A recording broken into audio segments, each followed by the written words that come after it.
The Confident Stock podcast is brought to you by My Evergreen Med Spa. Located in Houston in the Woodlands, My Evergreen Med Spa brings to you the latest aesthetic treatments in the most luxurious environment. Remember, My Evergreen Med Spa, it's me time elevated.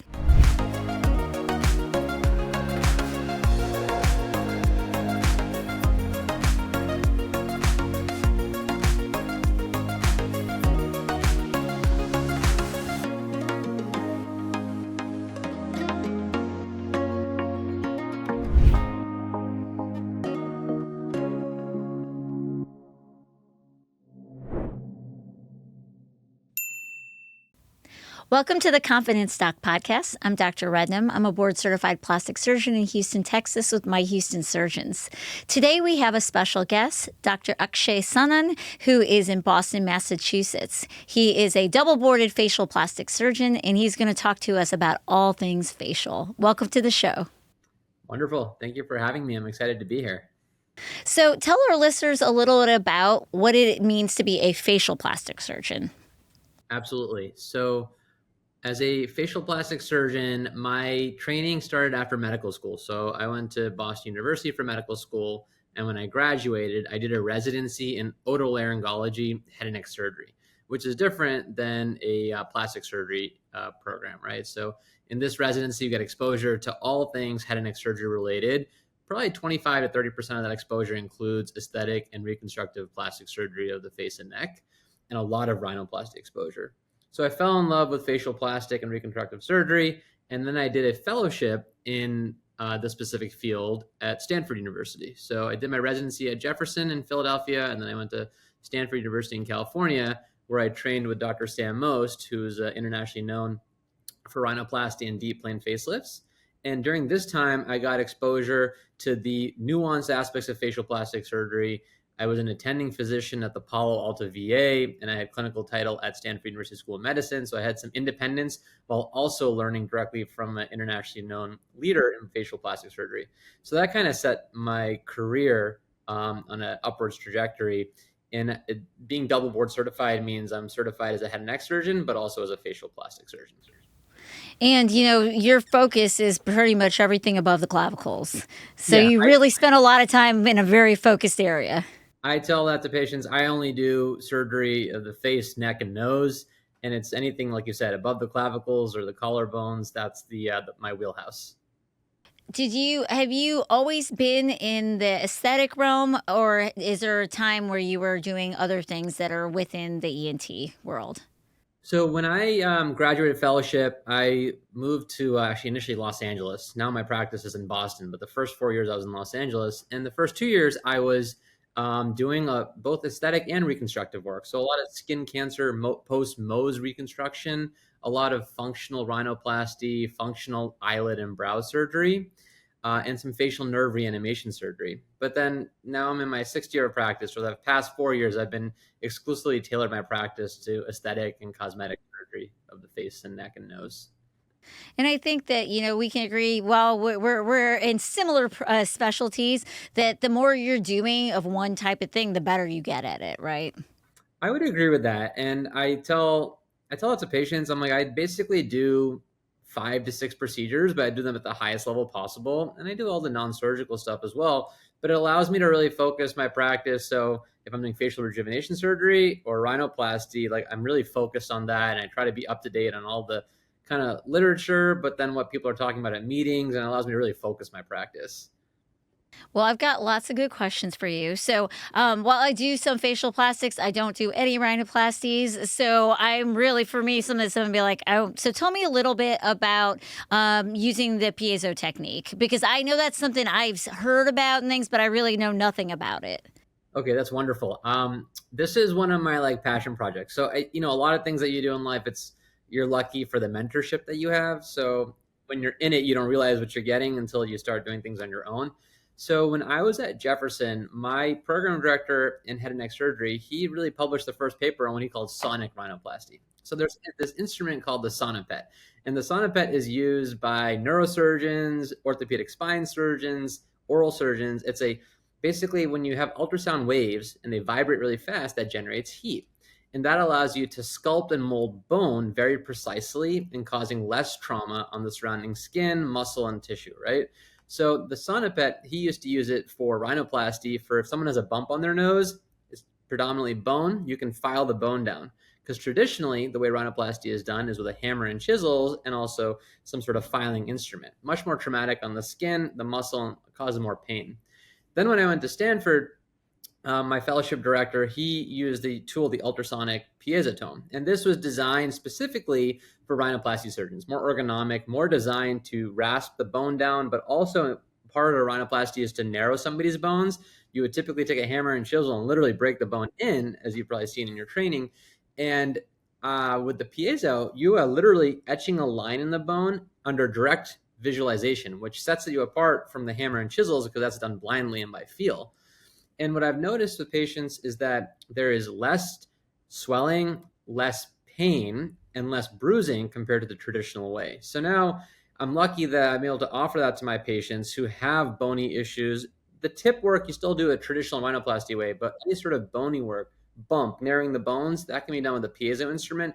And it really has been a game changer in my practice.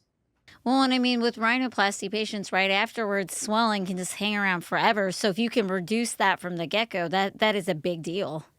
I think it's incredible that when I did it, when I was in my first couple years of practice, I did it the more traditional way, the hammer and chisels. And people, and their biggest fear after rhinoplasty is how swollen they're going to be, right? They get these like raccoon eyes, black and blue eyes, and it's scary, right? With the piezo, I've noticed when I see patients that their 1 week follow up, like they have such minimal bruising, minimal swelling, and honestly, I ask them about their pain. They may take one pain pill, like a Percocet, and they quickly transition to Tylenol, which has been a huge game changer because people typically have a lot of soreness and pain, and they're taking Percocet for many days or a week. And now I'm able to reduce that component as well. So I'm curious, again, since I don't do much of this, like how small is this? Like how precise is it? Like that you're able to like protect the soft tissue around while you're doing it. It is. So when you are doing the rhinoplasty, you have an instrument that you're holding the skin up. So you're looking directly at the bone, okay?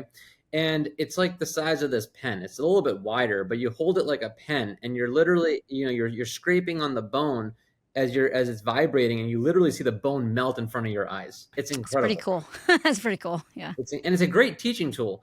I'm one of the things that's been nice is that I love to teach. So I'm on faculty at Harvard Medical School, and I have the ENT chief residents come and observe me. And it's a great, when I was learning how to do rhinoplasty, like osteotomies or breaking the bones is a very abstract, like kind of you're a magician when you're seeing your attending surgeons do it, right? Now, when I'm teaching it to someone, they can see exactly where the line is being made in the bone. And when I push the bone in, it clicks and it makes sense. So you don't have to worry about the tap, tap, taps being perfect. Yes, exactly. Yeah. When you're in residency or when you're doing it the traditional way, you need your assistant to tap perfectly. It's like soft or firm, but now you don't need that. Well, it There's a lot of sounds like it's haptic a much more feedback. predictable way to do it then.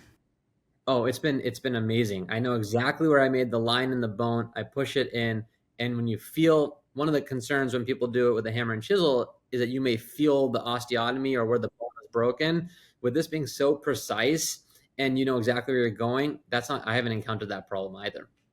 Very cool. How long, I guess, how many people would you say are using this technology, like in the US? So it was common when I was in California. I think, like in Massachusetts, as far as I know, I'm the only surgeon who's doing it this way. There's another surgeon in all of New England who does it. I think it's more common in like San Francisco, Los Angeles, New York City, Miami, like in little bigger metropolitan or plastic surgery areas. There's a learning curve to it. And, one of the things as a surgeon is once you get set in your ways, you're like, this is how it's done and it works for me, right? And for me, it was a nice evolution because I got it early on in my career. There's a learning curve. There's also a capital investment, but it is pretty minimal, to be honest with you. For me, why I moved away from the hammer and chisels was that I just found that patients were healing faster, the swelling was less, bruising was less, the pain was less. So for me, it was a no-brainer. It does add some time to the surgery because it takes more time to be precise and like see where you're making the cut in the bone. Whereas with the hammer and chisels, you can pretty quickly narrow the bone. So it adds, maybe 15, 20 minutes to the case. But in my opinion, it's well worth it. Well, with the rhinoplasty, little moves make big differences. So, I mean, that's what you want in your surgeon. You want someone who's going to spend that time with those little details. I completely agree. I tell my patients everything I do, whether it's rhinoplasty or facelift, it's a game of millimeters. So you have to be very attentive, like very, very type A in terms of very dialed into the patient that surgery. So, have you seen an increase in the number of people who are seeking out rhinoplasties? How do you feel like that particular procedure has changed over time? I think rhinoplasty or nose jobs are timeless. They have been around for so long, and the most common reasons why people undergo a nose job is that they have a bump on their nose. They feel like their tip is maybe a little too meaty or bulbous, or it's droopy. Maybe their nose is a little crooked, right? So these reasons they don't go out of style. There's really not much of a non-surgical option. I do liquid or non-surgical rhinoplasty, but on a very select group of patients. I am finding anecdotally that my patients are getting smarter and smarter. They're more savvy. They are coming and requesting for the piezo technique. I have people kind of in the region who drive down from Maine or like Connecticut, New York area who are coming in. I've had patients fly, even when I moved from California back to Boston, flying specifically for the technique, because ultimately the biggest thing I hear from these patients is they've been holding off to have a nose job because they didn't want to have the hammer and chisels. They didn't want to have the pain associated with that. They've seen friends or maybe their mom had it, and they're really like, I don't want to undergo this. So the demand for rhinoplasty is it's only continuing to. It's one of the most common procedures plastic surgeons do. As you Yeah. Yeah. Well, no, I mean, I think that's great. Like I said, you always want to stay at the cutting edge of what you're doing to be able to give your patients the best experience. I completely agree with you. I tell patients, I'm like, just because I use this instrument doesn't mean I'm a magician at rhinoplasty. Ultimately, they judge you by your results, right? So, like, rhinoplasty is an art in addition to a science. So every rhinoplasty is like custom made. It's like bespoke, like one of one to fit the patient's like facial features, right? And I'm like, it's a tool at the end of the day. So it's another tool in my toolbox, and I find it to be a very effective tool.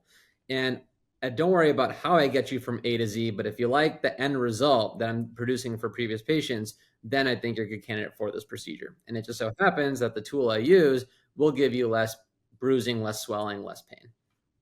So, for aesthetic reasons, is there a minimum age that you usually will recommend someone be for, considering a rhinoplasty? Yeah, that's a great question. So I think about facial development, right? The facial skeleton. So one of the risks of a rhinoplasty, if you do it too early, is you might stunt somebody's nasal growth. So then things look disproportionate to the rest of their face. So for that reason, I will operate the youngest on a female is 16, and then on a male, I wait till they're 17. And that's something that I was taught to do, and it's proven well for my career. Do you see a lot of people who are in that 16, 17-year-old range coming in with their parents? I'm just curious. Like, Yeah, I think, in Boston, in the New England region, the patients are coming in and they're in high school. It's more like junior year of high school or end of junior year, planning before they go to college. The parents yeah, are bring them. All fresh right. And start. then also freshmen and like freshmen, sophomores in college, it's common. Then it kind of becomes a lull until someone's a young professional. Like they get some of their own disposable income that they're going to pay for their rhinoplasty. But the parents do bring their kids in around it right before the summer vacation, right? So they come in Yeah, like yeah, February, March. Okay, we're going to do the surgery in May. He or she will recover during the summer, and then they're ready to go to college. yeah. Well, that's great. So I know another procedure you perform a lot is a deep plane facelift. Yeah. So can you explain to our listeners most people just think facelift, right? And what is the difference between a deep plane facelift versus other techniques? So I think that one thing for our listeners to understand is that not all facelifts are created equally, and there are, the facelift it was when it was originally described, it was a skin lifting procedure, right? Like you got the skin of your face lifted, pulled back as tight as possible, and then we saw the things that people are terrified of, like this deer in the headlights type of look, or over surprise look, or an over pulled windswept look. Then there was underneath the skin, there's a layer of tissue. It's called the SMAS, SMAS. Basically, think of this as a very robust tissue layer that covers your facial muscles. So that was the next phase of facelifting, where surgeons would lift the skin up and then they would take some stitching through this SMAS layer and try to lift the face up. They got better results than just lifting the skin up.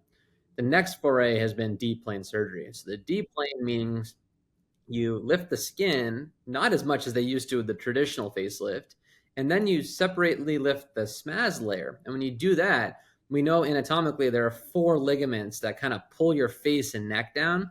So you can cut through those ligaments and you've got full mobility of someone's face and neck. And that is the deep plane.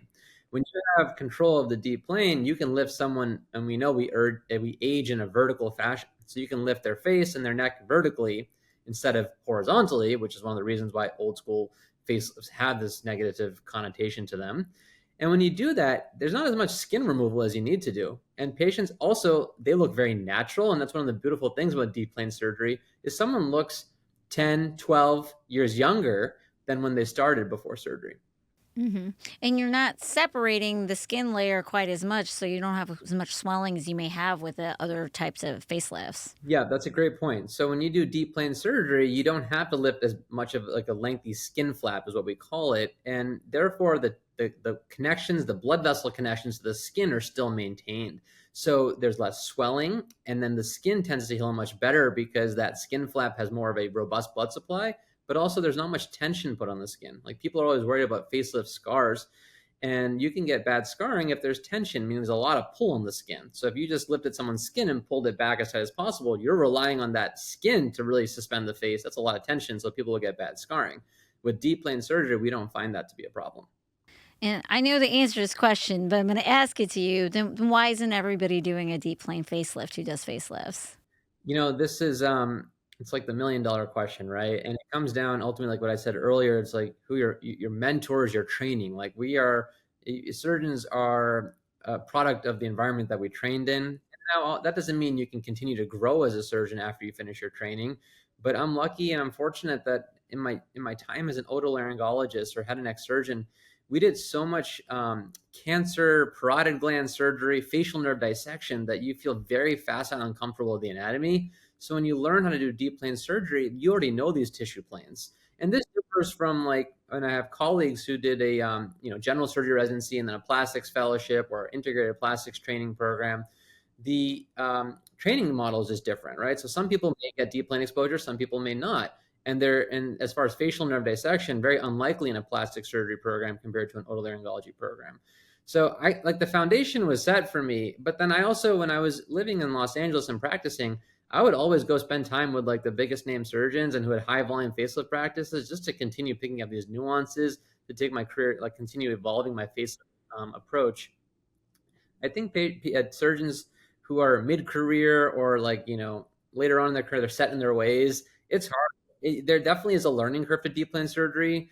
Once you get below the SMAS layer that I was talking about, there are the facial muscles, there's the facial nerve. Someone who's not very facile with that anatomy, it is, it's nerve-wracking, pun intended. And it's, sweat-inducing that when you're dissecting in that area, there's no question about it. So I think there is a hesitation to do it. If you look at the research, people ask about, there's a risk of nerve injury. Quite frankly, whether you do a SMAS facelift or a deep plane facelift, it's all user dependent, right? Surgeon dependent. The results in terms of facial nerve injury or any sort of negative consequence, there's no difference between the two. Right. And I think it's, what we say a lot of times is that there's different ways to get good results, but there's also sometimes just better ways to do it, It's tough because like the current practice model I'm in, there's a senior surgeon. I'm with 3 plastic surgeons, like plastic surgery background. I'm the only facial plastic surgeon. And the training models, the thought process is different. And, I'm not going to, if I see a patient, I just say, listen, these are my results. Do you like them? And they'll comment, the jawline's really crisp, the neckline's really crisp. I said, this is my technique. Okay. And I say, you know what, if you want to learn more about this, like some of my partners do more of a traditional facelift or, SMAS facelift, and you can see the end result, right? So at the end of the day, it's like that rhinoplasty thing I was talking about. It doesn't matter what technique I tell you I do. Do you like how crisp the jawline is, how lifted the cheek is, how crisp the neck is? Then we're a good match. That's true. And I mean, we don't want our patients to get too caught up in some of that. And I think with what's so much information available, sometimes it can be like daunting, but just remember how many years it took us to really understand all this stuff. Plus, we're continually learning more and more about it. 100% correct. It took 6 years of residency and fellowship just to get the basics down. And then you're in practice and you learn every time you do surgery. You're always learning. And you talk to a patient, patients come in asking all these technical questions, and it's like, hold on, like I went through all this training and now I feel comfortable talking to you. Like a 30-minute conversation, you will not be an expert at this surgery. Yeah, yeah. So, what are your thoughts on obviously there are trends? So, more and more younger people Hmm. are starting to potentially seek out facelifts, and not necessarily for aging reasons. They want to change how they look, and more people are doing alternative. Or so now there's an endoscopic technique Yeah. that's gaining popularity. So, kind of, what are your thoughts on all this kind of new emerging stuff? So I think that there is definitely a shift in patients. Even since when I was in training, people were probably mid 50s going for their first facelift. We're seeing patients even in their early to mid 40s coming and talking about it. Some women don't want to go down the road of non-surgical treatments, whether it's like heat-based therapies, microneedling radiofrequency, or face title therapy, and they're noticing signs of aging, right? So they're getting the early jowl formation, neck looseness, and they want to undergo the surgery, and they want to age as beautifully and gracefully as possible for the upcoming decade. And I'm all about that. Like, I think it's ultimately it's your body, your decision. I'm here to kind of guide you through that. If I think objectively I can make an improvement, then I think it's a very reasonable thing to undergo. And the reason why is one of the beautiful things about deep plane surgery is patients, they look like themselves. They just look like a younger version of themselves. They look naturally beautiful. Then my patients tell me that, like, I recognize a younger version of myself, right? And that's such a compliment and testament to the fact of how deep plane surgery, you're addressing the root cause of aging, which is that layer that's pulling down and the ligaments that tether your face and neck down. Now, endoscopic brow lifts, you asked about that. That has been, I've gone to lectures, I've gone to anatomy cadaver labs. That is something that's being pushed by a handful of surgeons in America, and there are surgeons around the world who are doing it as well. Endoscopic deep plane facelift, essentially you're making incisions in the hairline using an endoscope, which is a camera to kind of release those tethering points. One of the things is it's going to be done on a younger patient. You can't have much skin looseness because ultimately you do have to cut some of that extra skin out. So you're not able to do that as effectively with this.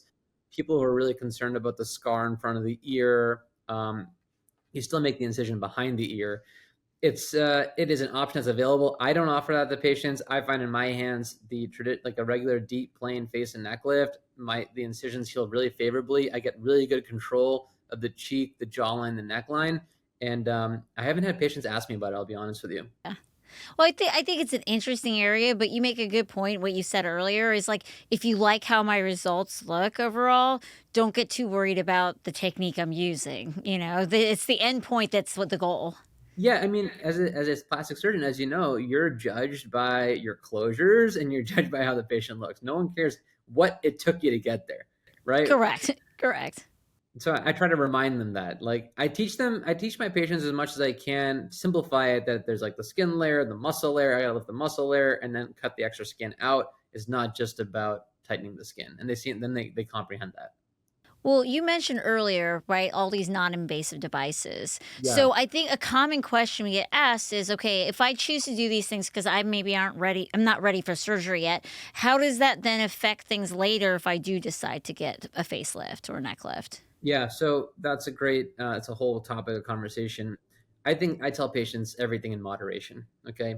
If you're like, I'm not going to do a facelift for the next 3 to 5 years, go for it. You can do these non surgical treatments. They're ultrasound based devices, they're heat based devices. Just don't overdo it. Like people who go every month and try to like fry their face, that's going to cause a problem. So basically, these devices, I tell patients it's like putting your head in a microwave and hitting start. Like you're literally melting because, and I've seen it when people have a history of multiple sessions of these ultrasound or heat-based devices, you're not cutting any skin out. You're basically shrink wrapping it, but it's not just the skin. You're also shrink wrapping that SMAS layer. So when you go into someone's surgery to lift their face, that tissue plane that divides the skin from the SMAS is very adherent or fibrosed. And then when you try to lift or manipulate the SMAS, it might be very, very kind of friable because it's been with all these, if you do it multiple times. Now, if you did it once 5 years ago, I'm not concerned about that. The same thing happens when patients are doing like collagen biostimulators, like Sculptra is an example, right? I tell patients, I have no problem with you doing Sculptra, just don't do it for at least a year before you undergo your facelift. Okay, let your skin and your body have a chance to get rid of the inflammation, let the Sculptra kind of do its thing, settle in, because it can look like a bomb went off if someone gets it routinely, and then 3 months later they're coming in for a facelift and they want you to do it. The tissue planes are just adherent, swollen, and it can cause, that's where you can get into trouble. Yeah, and I know it's hard sometimes for like, people who are non-surgical to visualize that, but at the end of the day, we have to be able these are very fine planes, and if we can't get into it easily, that's when issues can occur and damage can occur. It's not even it's like issues can occur like facial nerve. There can be persistent swelling. If we talk about fillers, think about fillers, or that's a whole other conversation, like filler fatigue. But people have done years and years of fillers, and even if you dissolve their fillers before a facelift, they can still have prolonged lymphatic edema or swelling like in their cheek area or the corner of their jawline area, that you have to patiently coach along, maybe do some more dissolving, or have them do a lot of lymphatic massage therapy. And so sometimes that's also why it's like if you've gotten a point where you're just going so regularly, that's really maybe the point to think maybe I need to switch from this and I need to consider something that's going to give me a longer lasting result. I agree with that totally. One of the things when I think about like a patient or a consumer in the aesthetic industry, right? There's so much information in terms of procedures that are available, non-surgical treatments that are available, and they really rely on us to guide them, right? The thing is, if someone doesn't do surgery, they don't know the limitations, in my opinion, of like when to stop, and that's where I think there's an art to it, and that's where I really like try to educate the surgeon, the surgical folks in the area through seminars, or just the things that we do on Instagram, that if someone needs a facelift, but you keep on filling their cheeks, telling them they're going to lift, at some point the patient gets this kind of dysmorphic appearance to themselves and something clicks. And I've had patients come in and they've been told for years that, oh, putting cheek filler in, it will lift your skin and make you look like you had a facelift. It doesn't work like that, right? Yeah, Now I you wish it did. I wish you could just stick it up there, but it doesn't work I that wish it way. worked like that, and then we'd all, we'd be very, very wealthy people. But the thing is that then you have to talk to a patient about, I have to now dissolve this filler, right? So they were told and they were convinced that this was lifting. Now I got to dissolve you. So they're like, oh my God, I'm going to be flattened out. I'm going to be basically like dehydrated. But you have to normalize their skin again, and they have to get used to the fact that that's what they used to look like, right? And that definitely is an element in my practice. Fortunately, it's not that big of a thing, but I do have patients coming in who have done surgery on, and you have to kind of guide them through that initial phase. And I know another thing that a lot of times people are scared about, because obviously it's their face, is the pain associated with it. And I know that I've found that, but surprisingly, you can do so much to someone's face and not have that much discomfort. Is that something that you kind of discuss with them and explain to them as well? It's amazing that you can do such an extensive surgery on somebody and they may not take a single narcotic pain medicine. They feel tight, which is a good thing. They feel like pulled, which is a good thing. You did those things, but they do not feel in pain. And I ask every patient of mine, I'm like, how many pain meds did you take? Right? And you'd be surprised, oh, I'm not in pain. I just feel tight. I feel swollen. Those are the things you hear. And it's incredible, like you said, you can do so much to someone's face and neck and they're not in crazy pain. And as somebody who does a lot of body work, it's totally the opposite. Like there's times where I've done their body, and then later I'm doing their facelift, and they're like, "Well, that didn't hurt at all." And I'm like, "I know, it's the face is amazing." The face is truly incredible. Like when you do a deep plane facelift, neck lift, and I usually combine some sort of brow lift, but it's lateral endoscopic. The brow lift is the part that hurts the most, which patients are like always like, I didn't expect that I to got happen. a headache. Yeah. Exactly, their headache, the temporalis muscle gets irritated, and they have a headache, not their face or their neck. So tell me something that you're really excited about that you are seeing, like the not necessarily trend, but what's like coming up in the future of facial plastics that you feel like is really exciting to you. So I talk about this multiple times a week with patients. I think lip lifts are like the way of the future. I think that a lip lift done well is so beautiful. It creates more youth, more femininity, and it is natural, right? I am seeing patients more and more who have done, because lip filler has been around for a long time, and I think lip filler is wonderful. I'm not bashing lip filler at all, but for some patients, it's not the right thing to do. If they have a long, and this could be young or older patients, if they have a long upper lip or they don't have much of a lip to inject in, they're better off undergoing a lip lift and like creating a new lip for them, and they can still get filler into that new lip, but it transforms the someone's face, and it can be done in isolation, or it could be done in combination with like a deep plane face and neck lift.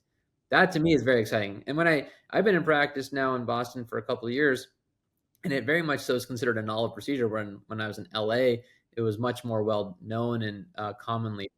And that, to me, it's a very exciting opportunity in the area that I live to continue educating, teaching patients about it. And also, I go and meet with like the cosmetic dentists in the area who are doing a lot of restorative dentistry, That's a veneer, smart idea. That's smart. Yeah. because and many of these folks are thinking about like perioral or around the mouth rejuvenation. It's not just the teeth and the bone, but then there's a skin component to it as well. So there's definitely this interplay between both specialties, and a lot of education has to be done, but people don't even know this procedure exists.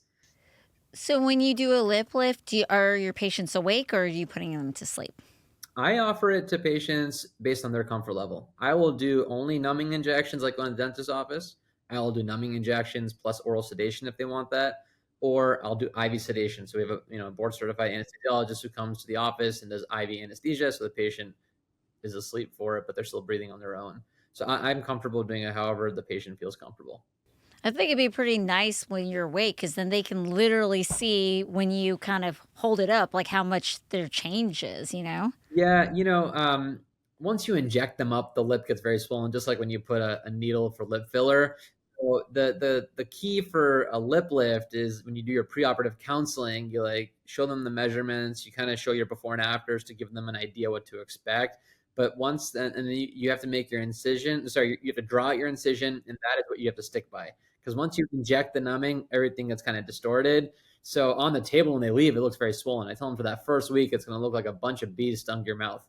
But then very quickly the swelling goes away and they love their results. How long do you usually tell people it takes before you can like really appreciate like this is close to what you're going to get? So I tell people social downtime is about 2 weeks, and I use that as a surrogate in the sense that I had a patient last year. She went on her honeymoon 2 weeks after her lip lift. Okay. Oh, wow. So Okay. she flew to Paris and she went, she was like, and she looked fantastic. Man, she Sure, was really cutting that. she was. You probably felt like a little sweaty. I felt there was definitely a moment of pause, but Yeah. the incision, she's like, I'll put makeup on it. There's a little red line, but she's like, I just love how my lip looks. Like she was not bothered by it.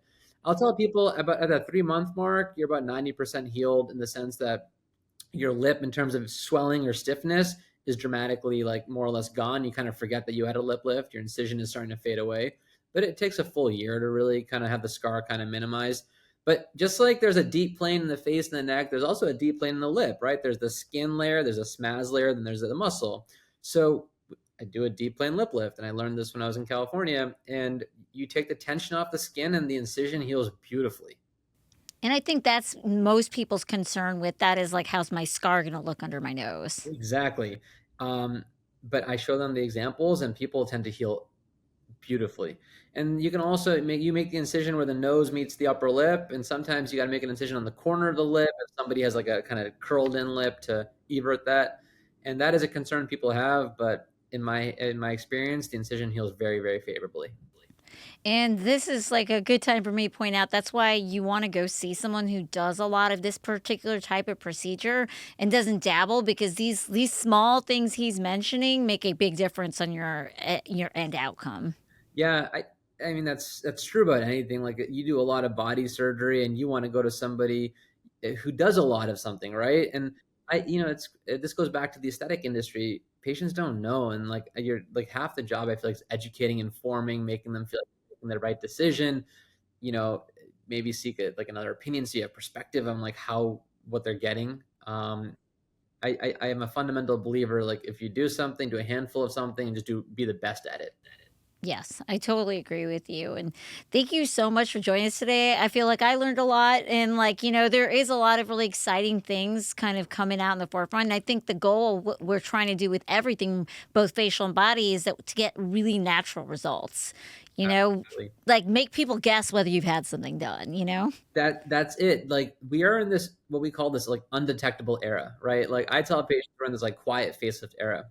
You see celebrities that are like kind of disappearing for a month, 2 months, they resurface looking incredible, right? So people are asking what's happening. Same thing happens in our practices. When you do a facial rejuvenation surgery, right? I have patients who like kind of disappear, lay low for 3 to 4 weeks. They resurface.